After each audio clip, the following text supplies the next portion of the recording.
You're listening to Maneuvering Mondays, a podcast about transforming work culture.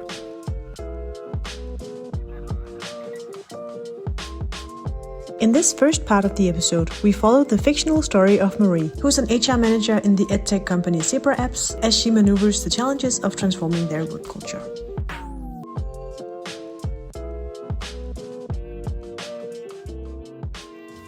Marie picked up Jason at the reception, 9 a.m. on Monday morning.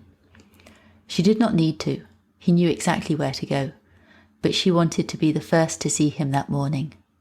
Perhaps she was the person who could change their engineering teams, but he was the person who could actually change the user experience of ASLO. The receptionist had already given him a big bunch of flowers when Marie gave him a hug. "These are huge," she said. "I don't remember the flowers being so big last time I joined," Jason said, the flowers towering over his head. The receptionist smirked. "Me and the girls went all out," she said. "We are so happy to have you back, Jason." Jason blushed, matching the roses in his bouquet. "I am happy to be back too," he said. "You let us know if you need anything," the receptionist said. Marie took Jason by the elbow and led the way to the engineering hallway. "I am happy to have you back too, you know," Marie said. "I know," Jason said, smiling. "Now we can start fixing things," Marie said. "Will you join us in fixing things?" Jason asked. "What do you mean?" Marie asked. "It's not going to be enough to try and impact the organisation," Jason said. "You need to be in the work." Marie looked from side to side. "I am in the work," she said. "You are trying to impact the work," Jason said, and looked at her. "Where is this coming from?" Marie asked. "I heard you were asking about why we don't have any Scrum Masters," he said. Marie threw her hands up in the air. "Who are you talking to?" Marie said. "You've just started." Jason smiled. "There are many of us who care about Zebra," he said, "who care about ASLO. We don't want the company to throw our work down the drain." Marie looked him straight in the eyes. "Not again, anyways," he said. "This almost sounds like a threat," she said, "as if you were some sort of anonymous." Jason smiled. "We are the many," he said. "We are one." "Are you joking?" Marie said, and raised her eyebrows. Jason shook his head. "We are not anonymous," he said. "You know us." Marie felt like her brain was trying to connect some wires, but they just kept missing each other. Jason leaned in and almost whispered into Marie's ears. "We need you to teach the teams how to work together again," he said. Then Jason spotted Ibrahim walking down the hallway.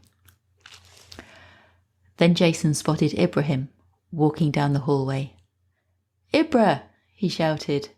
"You!" Ibrahim shouted. "Get in there and fix the UX." Ibrahim patted Jason on the back and led him into the office. Jason looked back over his shoulder at Marie. Marie was left standing in the hallway, still trying to figure out who "we" is and what exactly they wanted her to do. Marie's brooding was interrupted by Jenny as she walked past her. "You're going to be late to the meeting," Jenny said, without stopping. "What meeting?" Marie shouted after her. "Maybe you're not in the meeting," Jenny muttered, then shouted, "Probably Mark is." Marie followed Jenny, trying to keep up. "What meeting?" Marie shouted. "Never mind," Jenny said, and rushed off. "This one does cardio," Marie thought to herself. She decided to go and look if Mark was in his office. Mark was heading out of his office when Marie walked down the hallway of her floor towards his office. He was wearing a dark grey suit and a navy blue tie. "Mark," she shouted. "Hey, Marie," he said. "I really need to be upstairs." "What's happening upstairs?" she asked. He looked first to the right and then to the left. "I'll have to tell you later," he said. He put a hand on her shoulder and stood next to her for a couple of seconds. Then he took a deep breath and headed towards the staircase. "What the?" Marie thought to herself. Then she went into her office and opened up her laptop. She opened Mark's calendar. It was blocked until 1 p.m. with an invite marked private. She opened Natalie's calendar. It had the same duration blocked. She opened Jenny's and Jack's. Same block. She opened Natalie's assistant Celine's calendar. Her calendar had the same block, but earlier that morning she had a block called Remember Croissants for Buyer Meeting. Buyers, Marie thought to herself. Buyers of what? She felt a deep pit opening up in her stomach. A pit leading to an empty abyss. What was Natalie selling? Marie couldn't help herself. She got up from her chair and walked towards the staircase. She looked to both sides before walking up to Natalie's floor. She opened the door to the floor as quietly as she could and tiptoed inside. Good thing I wore sneakers today, Marie thought to herself. Laughter was coming from the boardroom next to Natalie's office. She saw Mark shaking hands with a tall man with a white beard. Where have I seen that man before? Marie thought to herself.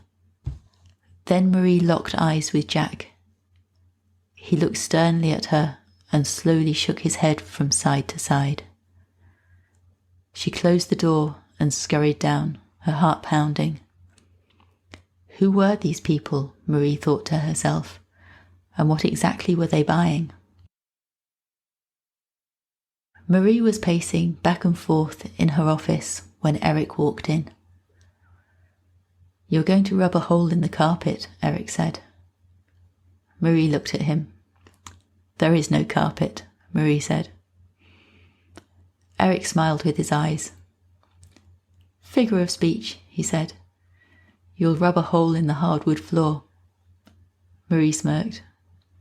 "This has been a weird morning," she said. "What's weird about it?" Erik asked. "Jason was talking about a grander we that seems to want me to get in the work," Marie said.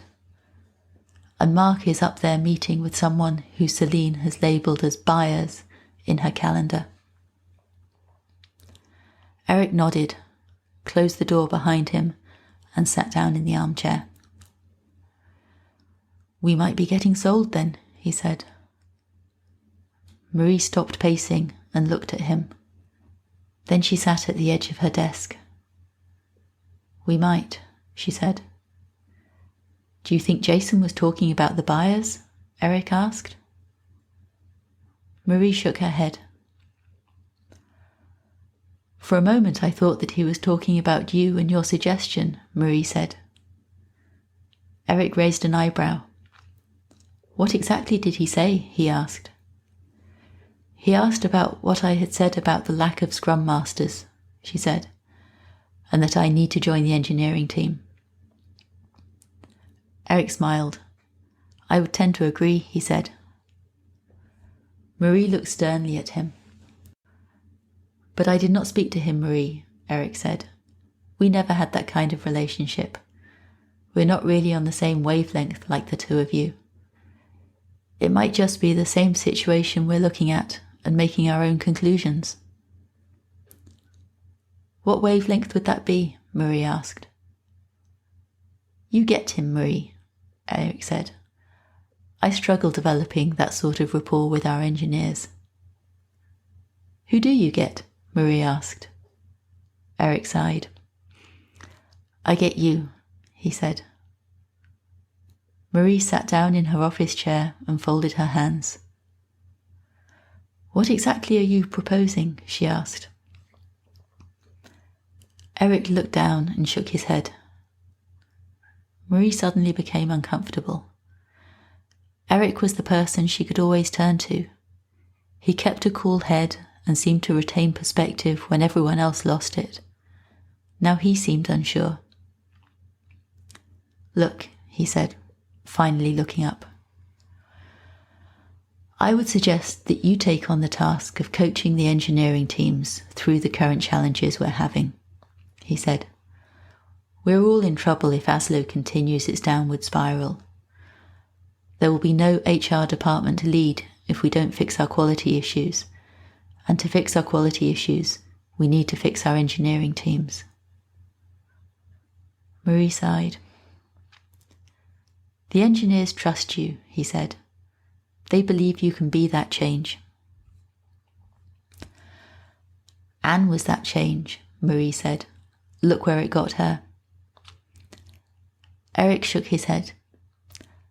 Anne was not change, he said. Anne never had Natalie's ear like you have. And to achieve change, you need actual power. You think I have power? Marie said, raising her eyebrows. Erik smiled.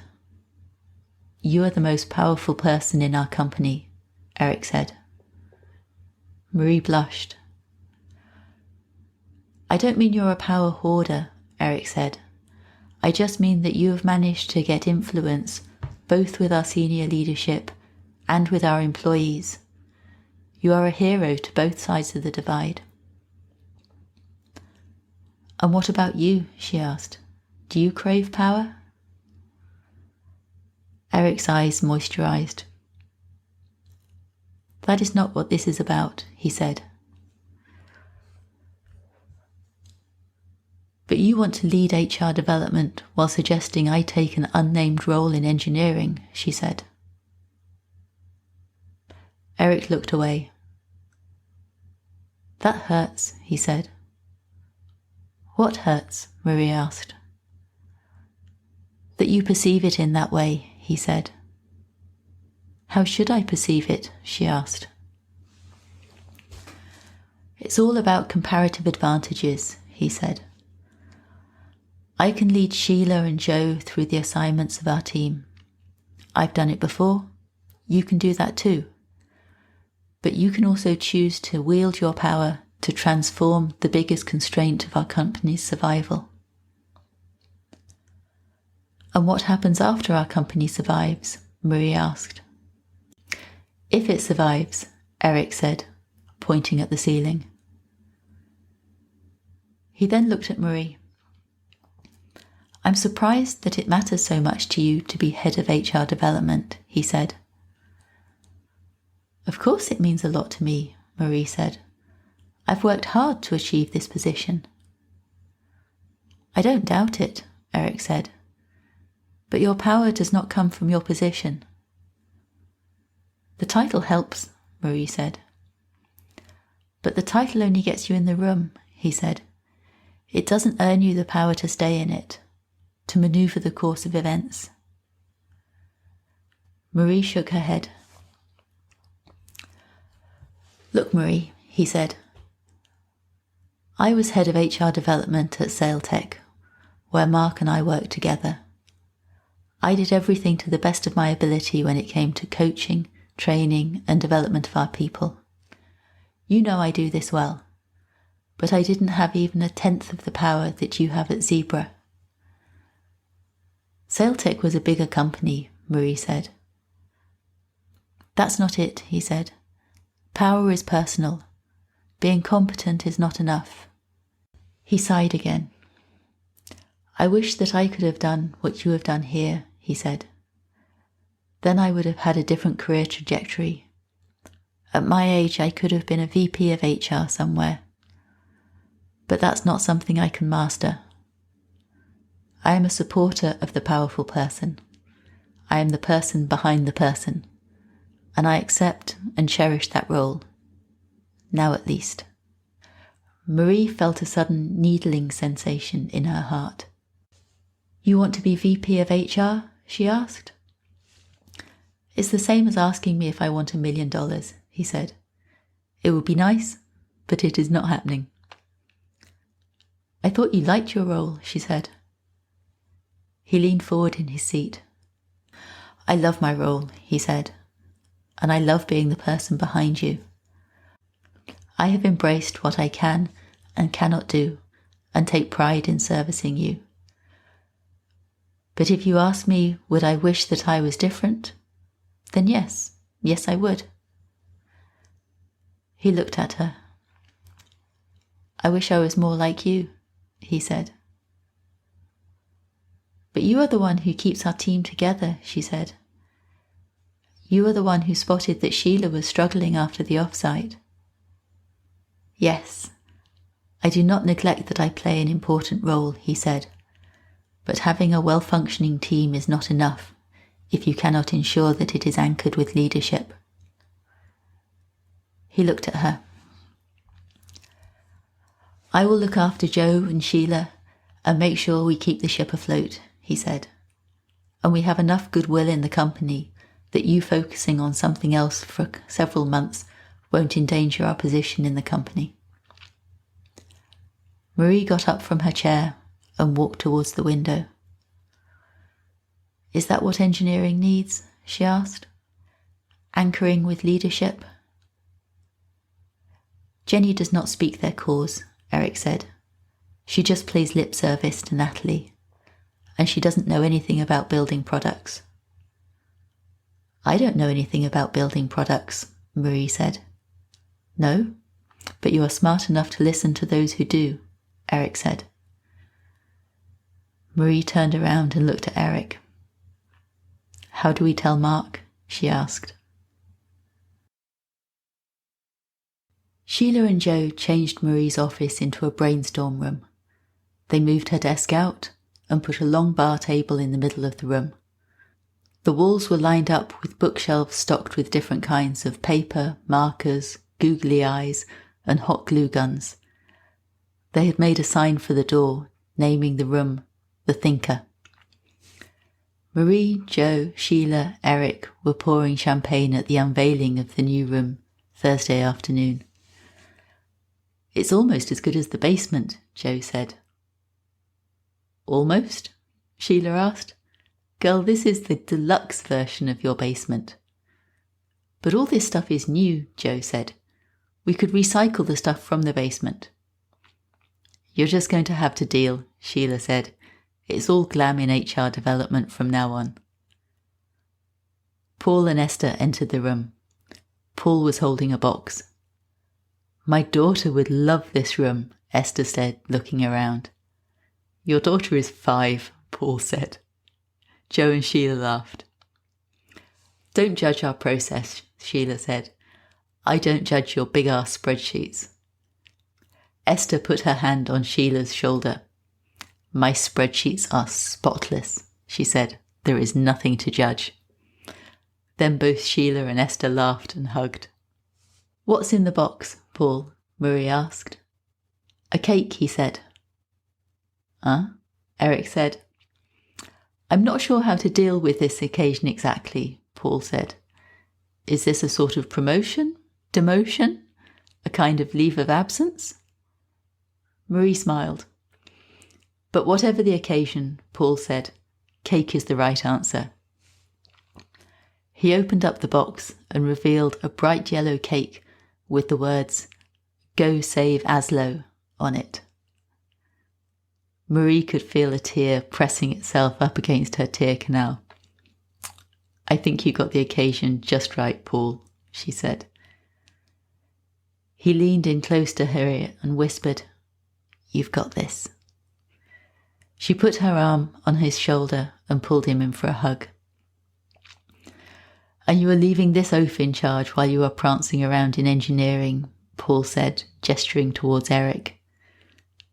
He's not an oaf, Marie said. Even as an oaf, I'll hold the seat warm for you, Erik said. Except there is no seat, Esther said, but an arts and crafts room. Hey, I think when I tinker, Joe said. Whatever passes as work in HR development, Paul said, and winked at Marie. Marie smiled. Her stomach felt warm. Sunray warm, not lava warm. Paul cut the cake.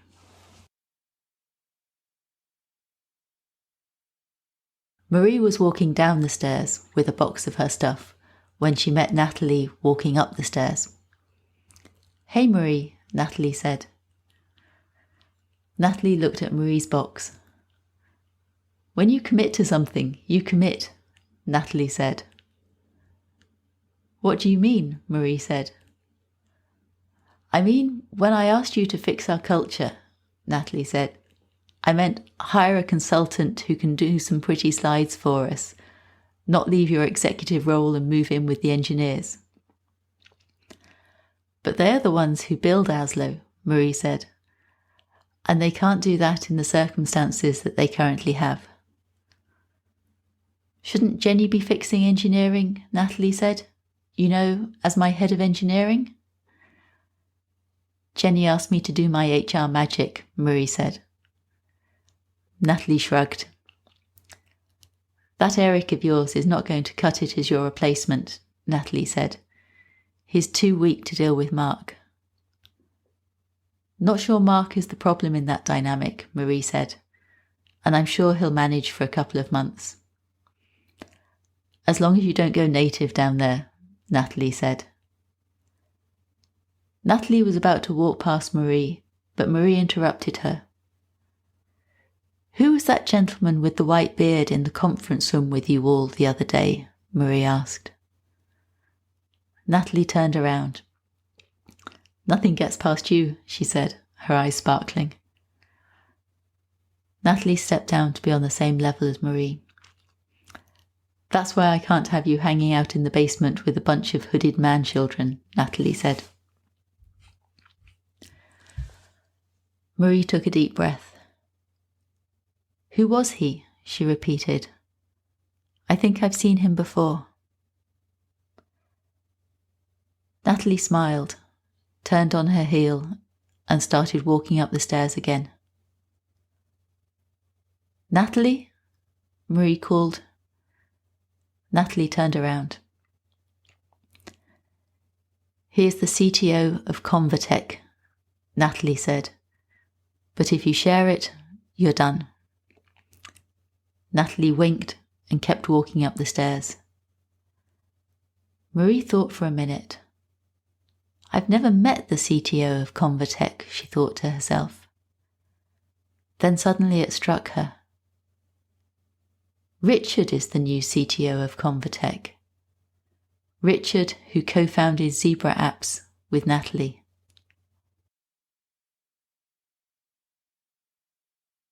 Jason greeted Marie at their new shared office. Jason was sitting by the window, Shane by the other window, and Marie would sit across from Drew. Even though their desks had dividers attached to them, Drew's red-haired head was still towering over the separator. Hey Drew, Marie said. Is it true? He asked. What is? Marie said. That Richard was here, he asked. Marie swallowed. Richard who? She asked. Come on, Marie, Jason said. You must have seen him. Who is Richard? Shane asked.